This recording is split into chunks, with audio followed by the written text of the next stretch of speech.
to scoring his 54th goal for England on his 120th and final appearance. And yesterday, when he was talking about this game, he said it would be a special moment. He was looking forward to it, and that he would enjoy it a little bit more than he did when he was playing for England in his pomp and the pressure was on him. There was no pressure on him tonight, Kevin, and it was a night to savour for that man, wasn't it? Yeah, you could clearly see body language was right. He looked relaxed.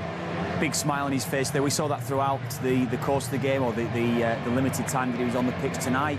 You can see he was really enjoying himself. How many times had we seen Wayne Rooney play for England in the last 3, 4, 5 years where the smile wasn't there, body language wasn't right, just didn't look his true self? But certainly the Wayne Rooney that I knew all those years ago, tonight, he actually looked a real good player. Kevin, you also knew him since he was a very young man. You see how Kane reacts to him there.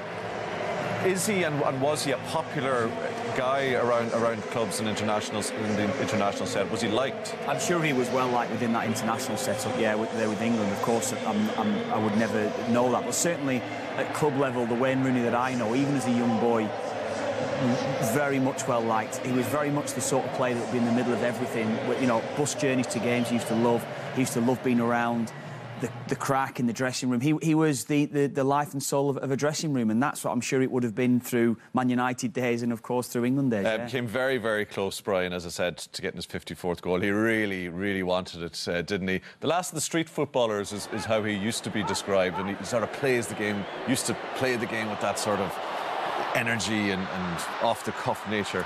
Yeah, and I think his first few years were his best few years, though, when he used to score those magnificent goals from long range, and the kind of the old bustling style where he could take on older blokes and batter them out of the way and use his strength and skill. But, you know, it would have been a great end to the story had he got the goal tonight. I didn't have a problem at all with him getting a goal tonight. You know, I think it's quite respectful that they found a way to honour him. I didn't think it took much away from the match. You saw the quality of the USA team.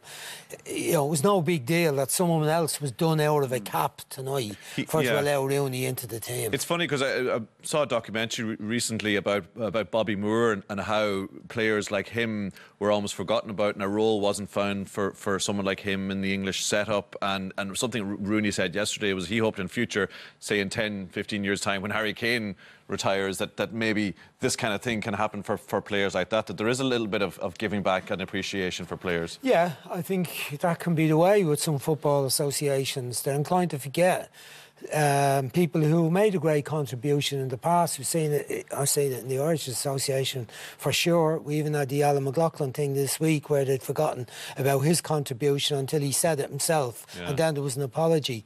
But, you know, certainly there was a lack of respect for the likes of Alf Ramsey, Bobby Moore, Jimmy Greaves, and the players and people of that era when England were a great team, were good enough to win the World Cup. So maybe now the FA are more conscious. A quick word on the younger generation coming through there Kevin, before we go.